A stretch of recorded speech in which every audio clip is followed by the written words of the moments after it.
Fried రైస్ని restaurant స్టైల్లో చేయాలనుకుంటే ఈ వీడియోని ఫాలో అవ్వండి. ముందు పైన మంచి కడాయి పెట్టండి, కింద మంట పెట్టండి. కింద అంటే ఎవడి కింద నడగదురా బాబు, కళాయి కింద.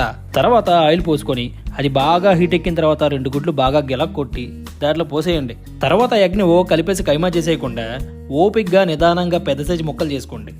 తరువాత ఫ్రై చేసిన చికెన్ వేసుకొని దాన్ని కాసేపు కలుపుకోండి. నెక్స్ట్ కొద్దిగా క్యారెట్ ముక్కలు ఉంటే కొద్దిగా ఉల్లిగడ్డ ముక్కలు వేసుకొని బాగా కలుపుకున్న తర్వాత క్వాంటిటీకి తగ్గట్టుగా రైస్ వేసుకోండి. ఆ వేసుకున్న అన్నాన్ని కూడా 2 నిమిషాలు ఫ్రై చేసుకున్న తర్వాత అన్నం మెతుకులు పెనం మీద నుండి గెంతుతూ కనిపిస్తాయి.